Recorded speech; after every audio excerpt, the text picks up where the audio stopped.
Hola, seguimos en los vídeos sobre computación física, estudiando un nuevo componente electrónico. Hoy vamos a hablar sobre motores de baja corriente. Primero vamos a hablar de qué es un motor de corriente continua, para saltar a ver cómo se conectaría un motor de corriente continua a Arduino, la forma correcta y la forma incorrecta, y en qué casos funciona y no funciona, para luego ver cómo funciona un servo de radio control y ver cómo conectarlo a Arduino de nuevo, para cerrar con un motor paso a paso, antes de saltar a lo que sería el ejercicio. Un motor de corriente continua está hecho de un bobinado de hilo conductor cubierto, de hilo de cobre cubierto de un plástico, que de tal manera cuando atraviese una corriente continua se producirá un giro porque se polarizará esa bobina respecto a unos imanes que están colocados fuera.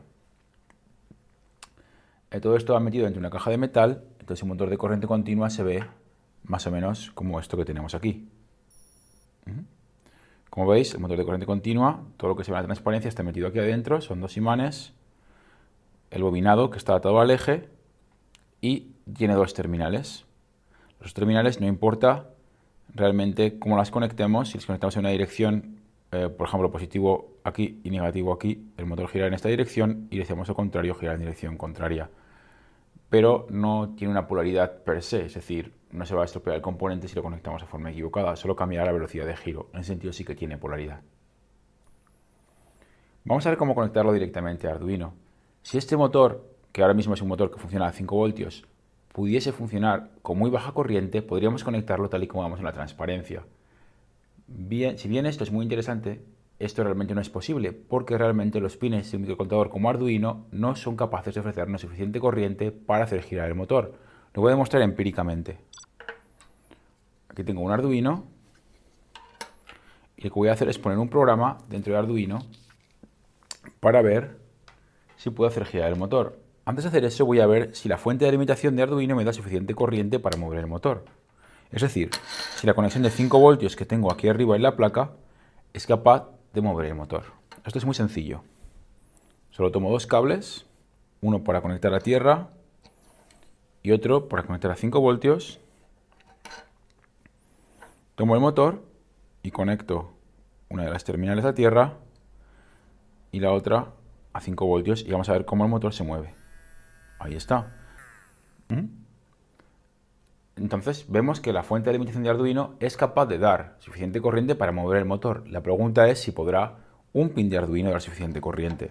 Voy a conectarlo, por ejemplo, a la pata número 8. Voy al software de Arduino y aquí voy a llamar al ejemplo Blink. Como sabéis, el ejemplo Blink lo que hace es encender y apagar el pin 13. Voy a cambiar, que en lugar de ser el pin 13 sea el pin número 8 y programar Arduino con esto. Tomo el motor y vamos a ver si es capaz de encender y apagar el motor.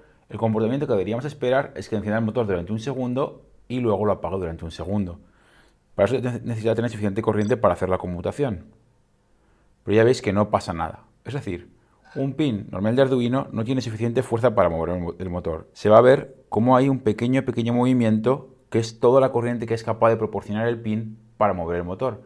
Pero aunque le está poniendo 5 voltios no es capaz de moverlo. Es decir, no hay suficiente corriente, no hay suficientes electrones fluyendo por el cable para poder magnetizar el imán, el electroimán de dentro del motor y hacer que se mueva.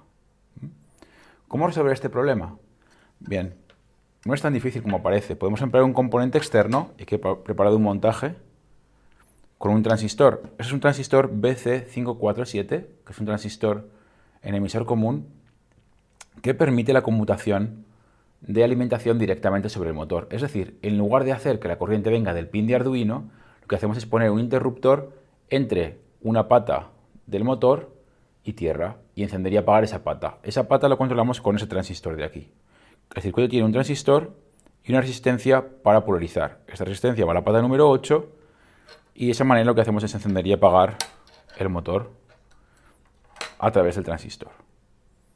Voy a conectar los 5 voltios de Arduino a mi motor y ahora mismo lo que va a hacer el transistor es encender y apagar el paso de corriente por la otra pata y ahora veréis como así, ¿veis? Lo enciende durante un segundo y lo apaga durante un segundo. Encendido y apagado. Así veis cómo se puede conectar un motor de corriente continua de forma muy sencilla a Arduino. Hace falta siempre un transistor. Cuanto más corriente vaya a soportar el motor, más fuerte tendrá que ser el transistor. Ese transistor es de baja señal, es el BC547 y puede soportar esto. Pero si tuviéramos un motor que le hicieran falta varios amperios para moverse, cosa que este no hace falta, nos haría falta otro tipo distinto de transistor. Yo recomendaría utilizar un MOSFET, como por ejemplo el IRFZ24N, que es un MOSFET típico en control de motores, que conmuta muy rápidamente y puede llevar hasta 17 amperios, según los modelos. Solo para que quede claro, aquí voy a enseñaros el transistor. Viene en este tipo de empaquetamiento y, como veis, es suficiente un transistor así de pequeño para conmutar un motor de corriente continua pequeño. Esos solo los encontramos en un juguete, por ejemplo, de bajo coste. El tipo de motor que más solemos utilizar dentro de computación física es el servomotor. Hay dos tipos de servomotores, los de giro continuo y los de ángulo. Los de ángulo se les llama estándar. Son los motores que originalmente se empleaban, por ejemplo, en radiocontrol para controlar el volante de un vehículo de radiocontrol. Mientras que se emplea un motor de corriente continua para hacer el giro, se emplearía el servomotor para hacer el control de la dirección. Estos motores están hechos de un motor de corriente continua, como es la transparencia, una serie de engranajes y un circuito de comparación. Vamos a ver, un motor sería como este, por ejemplo. Como veis, vienen encapsulados dentro de la caja de plástico. No voy a abrir este, podéis ver la transparencia para ver cómo está desmontado. Pero básicamente, estos motores lo que vienen es con una conexión con 3 cables, en los que uno se trata de la señal, suele ser el color blanco o amarillo. Uno es la alimentación, es el rojo, y otro es tierra, y es el negro. Se alimentan con 5 voltios directamente y se controlan a través del cable blanco. Se les envía una señal de PWM, es decir, de modulación por ancho de pulso, en que al cambiar el ancho del pulso en torno a los 20 milisegundos, se consigue que el motor cambie su ángulo o cambie la velocidad de giro si se trata de un servomotor de giro continuo.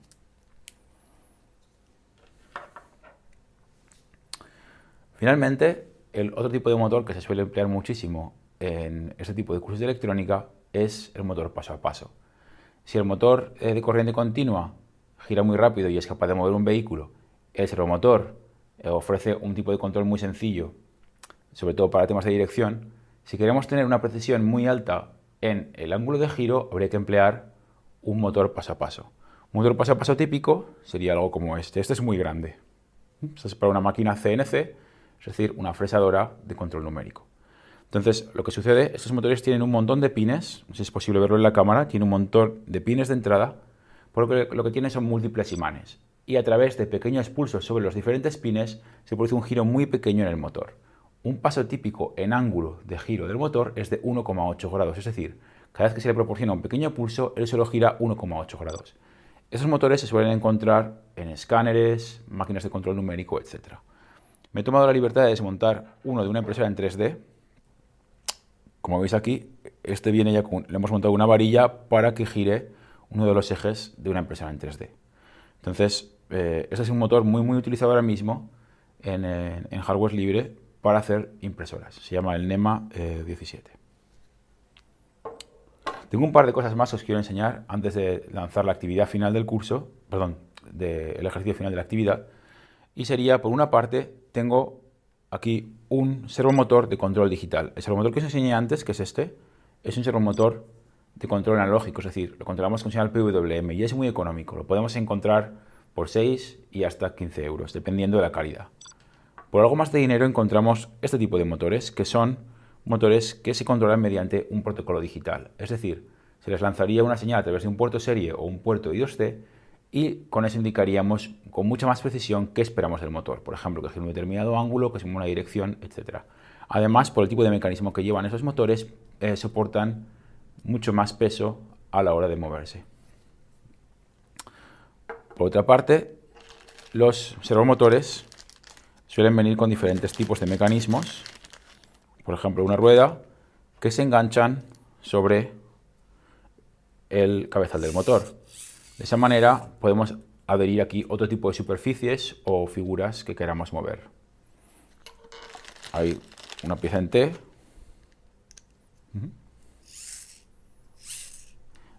Y finalmente querría mostrar también lo que sería un diseño que hicimos desde Arduino que me parece muy interesante. Aquí tenéis un robot prototipo de Arduino con el que estamos trabajando que lleva motores de corriente continua con un desarrollo para mover las ruedas y hacer que el robot se mueva adelante y atrás.